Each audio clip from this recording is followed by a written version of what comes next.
हमारे परमवीर अल्बर्ट एक्का जी को सादर नमन करती हूँ और ये कहना चाहती हूँ कि जिस तरीके से हमारे झारखंड के आंदोलनकारी हो, वीर शहीद हो, ये झारखंड ऐसी धरती है जहां हर एक कोने में आप सभी को कोई न कोई वीर शहीद, कोई न कोई एक गाथा सुनने को मिलती है। क्या सिखाती है ये हमें गाथा, क्या बताती है उनकी जीवन कहानी, उनका संघर्ष। ये हमें ये बताता है कि उस वक्त में जब उनके पास में संसाधन भी नहीं हुआ करते थे, जिस वक्त में एक दूरी तय करने के लिए भी सुगम रास्ते नहीं हुआ करते, अपने ऊपर विश्वास करके, आत्मविश्वास करके, और जब उनके पीछे कोई बड़ी सेना भी नहीं चलती थी, तब ये सोच कहीं ना कहीं उनके अंदर आई थी कि हमें अपने झारखंड को, अपने देश को, उस कला संस्कृति को, समृद्धि को बचाना है। तो आज हम क्यों आए हैं आपके पास? हम आए हैं इस मैया सम्मान यात्रा। ये मैया सम्मान यात्रा क्या है? ये मैया सम्मान यात्रा झारखंड में हमारी आधी आबादी को एक खुशियों का उपहार देने, उनको सशक्त करने के लिए आपकी अपनी सरकार के द्वारा, आपके अपने हेमंत दादा, हेमंत बेटा के द्वारा, हमारी महागठबंधन सरकार के द्वारा इस आधी आबादी के लिए सम्मान का आंदोलनकारी योजना है। झारखंड में ये पहली बार है। आपको मैं बताना चाहूंगी 23 से 24 साल हो गए हैं, लेकिन ये झारखंड में ये पहली बार है कि किसी अपने मुख्यमंत्री ने अपनी बहनों को, अपनी बेटियों को, अपनी माओ को सम्मान देने का एक क्रांतिकारी सोच लाया है। इससे पहले इस राज्य में कभी भी किसी ने भी आधी आबादी के बारे में सोचने की चिंता नहीं की। चाहे मैं पोषण सखी के रूप में कहूँ, जल सैया, स्वास्थ्य सैया के रूप में कहूँ, या हमारी JSLPS की बहनें हैं लाखों लाख, उनके लिए कहूँ, 11,000 करोड़ का क्रेडिट लिंकेज उन्हें उपलब्ध कराया गया है। और किस लिए कराया गया है? ताकि वे मजबूत हो सके, आर्थिक रूप से, मानसिक रूप से, और खुद भी मजबूत हो, और अपने साथ में अपने जो महिला साथी हैं उनको भी मजबूत करें। आज हम यहाँ की हमारी दीदियां हमें मजबूती, हमारे स्नेह आशीर्वाद दे रहे हैं। ये स्नेह आशीर्वाद इसलिए मिल रहा है क्योंकि ये झारखंड में पहली बार हो रहा है कि आधी आबादी के बारे में सोचने वाला, करना तो दूर, सोचने वाला पहला मुख्यमंत्री हेमंत सोरेन जी। और उनकी सोच को 3 अगस्त वो दिन था जब इसकी शुरुआत हुई थी, फॉर्म करवाया गया था, और कहा आपको कोई लंबी कतार में खड़ी नहीं होनी पड़ी थी। आप पंचायत भवन जाकर के, वहां पे जाके हमारी सब बहनों ने, भाइयों ने मिलकर के इस योजना को 15 से 20 दिन में धरातल में उतारने का काम किया था। आज इस मंच से मैं उन सभी साथियों को बहुत बहुत धन्यवाद करना चाहती हूँ जो दिन रात मेहनत करके इस योजना को एक ऐसी योजना बना दी है कि झारखंड के साथ पूरे देश में मैया सम्मान योजना की। कौन है ये मैया? ये मैया आप है, ये मैया हम है, ये मैया हर वो महिला है, बिटिया है, हर वो बहन है जो सपना रखती है, अपनी खुशियों पे थोड़े पंख लाना चाहती है, अपनी बेटियों को पढ़ाना लिखाना चाहती है, अपने आप को मजबूत करना चाहती है।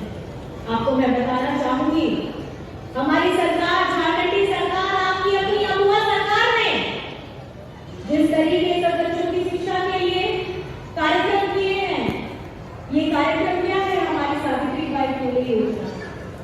उस योजना के तहत बच्चों को राशि दी जाती है ताकि वे पढ़ाई की चिंता न करें, बस विद्यालय आए और पढ़ाई करें और पूरे मन से करें, वो भार उनके परिवारों के ऊपर में नहीं रहता है और वो सपना देखे, वो गार्गी का भी बनने का सपना देख सकती हैं, कल्पना चावला बनने का सपना देख सकती हैं, हमारी द्रौपदी मुर्मू जी बनने का सपना देख सकती हैं। ऐसे पद जहां आप पुलिस हो, डॉक्टर हो, इंजीनियर हो या कोई राजनेता हो, आप बनने का एक जुनून अपने अंदर में ला सकती हैं। शिक्षित रहिएगा, अपने हक अधिकारों को जानिएगा, तभी आप इन सभी बातों को अच्छे से समझ पाइएगा। लेकिन हमारी पिछली सरकार, डबल इंजन की सरकार, उसने क्या किया? जैसे ही 2014 में आते हैं, 2016 होते होते हमारे अल्पसंख्यक विद्यालयों में शिक्षकों की ये भर्ती रोक देते हैं। और इससे आप जानते हैं, सीमडेगा हो, खूंटी हो, गुमला हो, लोहरदगा हो, ऐसे विद्यालयों में उन्होंने इनको बंद करने का, इनको रोकने का उन्होंने काम किया था। लेकिन आप सभी जानते हैं, शिक्षा हर किसी के लिए बहुत ज्यादा जरूरी है और किस तरीके से हमारे अल्पसंख्यक विद्यालयों ने सबको शिक्षित करने के लिए और सबको मजबूत बनाने के लिए और आगे बढ़ने का एक रास्ता दिया था। और हमारी सरकार, एक तरफ मैं आपको बताऊं, ये तो हमारे झारखंड में विद्यालयों को बंद करने का काम करते हैं, दूसरी तरफ Hemant Soren ji CM school of excellence होते हैं, हमारी बच्चों के लिए सावित्री बाई फुले इस योजना से जुड़वाते हैं, विदेश भेजने के लिए मराम लोगों के स्कॉलरशिप योजना लाते हैं।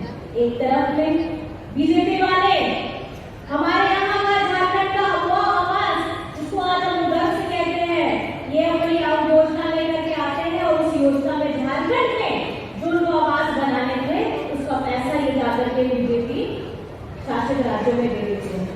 लेकिन अपनी आपकी अपनी सरकार ने हम लोगों के लिए, हमारे गरीब लोगों के लिए अगवा आवास लाया। अब वो आवास में 3 कमरे का आवास है और इसमें रसोई घर भी है साथ में, और इसकी लागत भी हमारी केंद्र सरकार से ज्यादा है। एक तरफ में जहां ये पेंशन की स्कीम को बंद करने का काम करते हैं, मजाक करते हैं, 200-500 रुपए देते हैं, वहीं पेंशन स्कीम को लेकर के आपको मैं बताना चाहूंगी, सर्वजन पेंशन, सबके लिए पेंशन की योजना लाए हैं।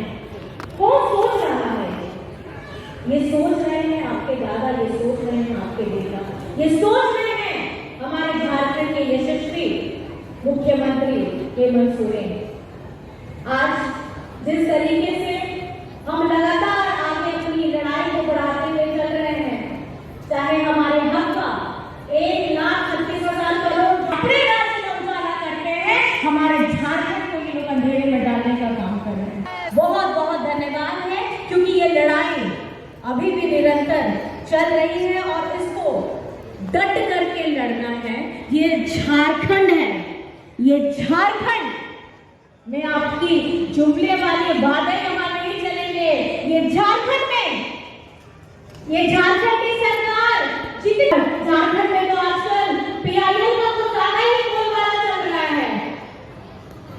भाजपा वाले अपने पीआईएल गैंग को इतना एक्टिव कर रहे हैं कि अगर हम नियोजन भी दी जाते हैं, यहाँ के युवाओं को नौकरी देने की बात करते हैं, उसको विधानसभा से पारित कराते हैं, ये भाजपा के पीआईएल गैंग वाले उसमें जाकर के पीआईएल लगाते हैं।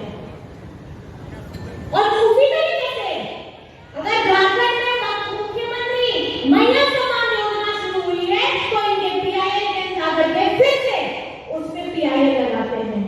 हेमंत सोरेन जी लगातार जिस तरीके से झारखंड के लिए काम कर रहे हैं, उनको रोकने के लिए और उनको बदनाम करने के लिए ये लोग निरंतर पीआईएल करते हैं। कि पीआईएल वाले गैंग जो भाजपा के द्वारा चले जाते हैं, आप लोगों को मैं सचेत करना चाहती हूँ कि कभी नहीं चाहते कि हमारे यहाँ के युवाओं को नौकरी मिले, ये कभी नहीं चाहते हैं कि हमारे यहाँ की महिला के चेहरे में खुशियां आए, ये कभी नहीं चाहते हैं कि हमारा झारखंड की बेटा, आपका दादा हेमंत सोरेन जी जिस तरीके की योजनाएं नदियां बहा करके गंगा बहाती है, वो योजनाएं आप तक पहुंचे। ये महिला विरोधी और अभी जब चुनाव आ गया है तो इनके बड़े बड़े वादे निकल करके आ रहे हैं। आपकी जब डबल इंजन की सरकार थी 2014 में, तब आप लोगों ने हमारी महिला के बारे में क्यों नहीं सोचा? जब डबल इंजन की सरकार थी, आपने नियोजन नीति क्यों नहीं पारित करवाया?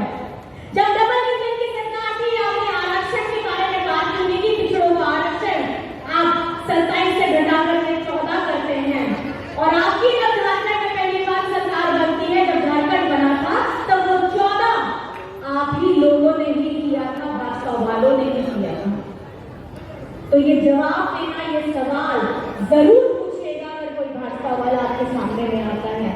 आजकल इनको किसी की खुशी बर्दाश्त नहीं होती है। अभी यहाँ पर में खाली फॉर्म भराने का काम करते हैं। उन्होंने तहत खाता खुलवाए थे, कितने लोगों का खाता खुलवाया? वादा किया कि 15-15 लाख रुपए आएंगे, वादा किया कि हर साल का 2-2 करोड़ नौकरियां लाएंगे। कहाँ है ये? खाता खुलवाते हैं और आज वो खाता का ऐसा हालत हो गया है कि बैंक में अगर आपको अपना बैलेंस को मिनिमम बैलेंस में रखना है तो उसके लिए भी पैसा कट जाता है। आपके अपने पैसे कट रहे हैं। हम झारखंड की सरकार आपको पैसे देने की बात कर रहे हैं, खुशहाली देने की बात कर रहे हैं, ये आपके चेहरे से खुशहाली, आपके मुस्कुराहट को छीनने का काम कर रहे हैं। ये आज लगातार हम जिस भी तरीके से अपनी लड़ाई लड़ रहे हैं, वो लड़ाई में हमको भागीदारी चाहिए आप लोगों की। बस मैं बहुत ज्यादा नहीं कहना चाहूंगी, बस इतना कहना चाहूंगी, आपको सचेत करना चाहूंगी। आजकल ये लोग फोरम लेकर के घूम रहे हैं, उनकी आदत है ख्याली पुलाव बनाना है और बाद में ये ख्याली पुलाव इन्हीं लोगों को ही खिलाना है। क्योंकि झारखंड की धरती में अगर कोई योजना चल रही है तो हमारी महागठबंधन सरकार के द्वारा चल रही है। और अगर परिवारजनों में, बड़े बुजुर्गों में, बच्चों में, माँओं में अगर खुशहाली आ रही है तो हमारी माताओं बहनों की भी खुशहाली का कारण है आपके हेमंत दादा हेमंत बेटा है। बस आप सभी से मैं इतनी बातें कह करके विदा लेना चाहूंगी। आगे भी कार्यक्रम है, वहां भी जाना है। आप सभी को मेरी तरफ से जोहार है।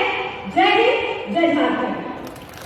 बहुत बहुत आभार व्यक्त करती हूँ श्रीमती कल्पना सुरेश मैम, माननीय विधायक दांडी विधानसभा क्षेत्र, आपके संकल्पों के लिए, अपनी आवाज को, नारी शक्ति को तक पहुंचाने के लिए हम लोग सदा आभारी रहेंगे। बहुत बहुत धन्यवाद बोलना, धन्यवाद।